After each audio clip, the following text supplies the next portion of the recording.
So hello everyone, welcome back to Checkmate. So আজকে আমরা জানবো পার্সনস এবং নাম্বারস কি। দেখো, পার্সন বলতে ফার্স্ট পার্সন, সেকেন্ড পার্সন এবং থার্ড পার্সন, এবং নাম্বারস বলতে সিঙ্গুলার নাম্বার এবং প্লুরাল নাম্বার কোনগুলো। সো এগুলো জানার আগে আমাদেরকে জানতে হবে যে এগুলো আমাদেরকে শেখার প্রয়োজন কি, বা এগুলো আমরা কেন শিখবো। দেখো, যখন আমরা টেন্স কিংবা মডালস পড়বো এবং সেখানে যখন আমরা সেন্টেন্স বানাবো, তখন আমাদেরকে হেল্পিং ভার্ব ব্যবহার করতে হবে। ফর এক্সাম্পল, আমি যখন তোমাদেরকে বলবো যে ফার্স্ট পার্সন সিঙ্গুলার নাম্বারের সাথে এই হেল্পিং ভার্ব বসে এবং সেকেন্ড পার্সন প্লুরাল নাম্বারের সাথে এই হেল্পিং ভার্ব বসে। সো পার্সনের কনসেপ্টে যদি ক্লিয়ার না থাকে, তাহলে আমরা হেল্পিং ভার্বগুলোকে সঠিকভাবে ব্যবহার করতে পারবো না। সিম্পলি বলতে গেলে, পার্সনের কনসেপ্টটা যদি আমাদের ক্লিয়ার না থাকে, তাহলে আমরা ইংরেজিতে কোনো সেন্টেন্সই সঠিকভাবে লিখতে পারবো না, রাইট? এই জন্যই আমাদেরকে পার্সন এবং নাম্বারগুলোকে শেখা প্রয়োজন। দেখো, এগুলো হচ্ছে একটা খুবই বেসিক জিনিস, কিন্তু আমরা অনেক সময় বুঝতে পারি না যে কোনটা ফার্স্ট পার্সন, কোনটা সেকেন্ড পার্সন এবং কোনটা থার্ড পার্সন। সেই জন্য আমরা অনেক সময় ভুল করে থাকি। সো এই ভিডিওটি যদি তোমরা শেষ পর্যন্ত দেখো, আই এম শিওর পার্সনস এবং নাম্বার নিয়ে তোমাদের মধ্যে আর কোনো কনফিউশন থাকবে না। Now let's get started. So প্রথমে আমরা জানবো ফার্স্ট পার্সন কি। দেখো, যে কথা বলে বা যে বক্তা, সেই হচ্ছে ফার্স্ট পার্সন। এবার আমরা দেখবো ফার্স্ট পার্সন সিঙ্গুলার নাম্বার কোনটা এবং ফার্স্ট পার্সন প্লুরাল নাম্বার কোনটা।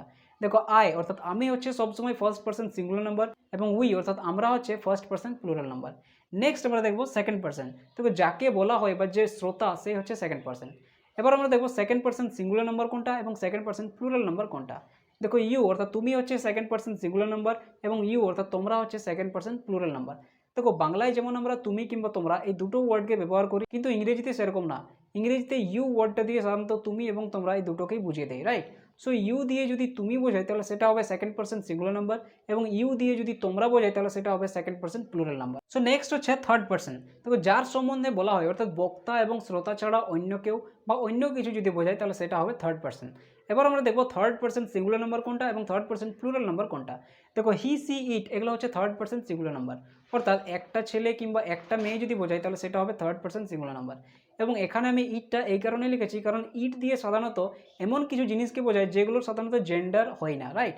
ফর এক্সাম্পল, চেয়ার, টেবিল এগুলোকে বোঝানোর জন্য আমরা ইটকে ব্যবহার করে থাকি। সো ইট হচ্ছে থার্ড পার্সন সিঙ্গুলার নাম্বার, এবং দে অর্থাৎ তারা হচ্ছে third person plural number. So এই ছিল পার্সনস এবং নাম্বারের একটা ছোট্ট কনসেপ্ট। আই হোপ তোমরা সেই কনসেপ্টটা বুঝতে পেরেছো।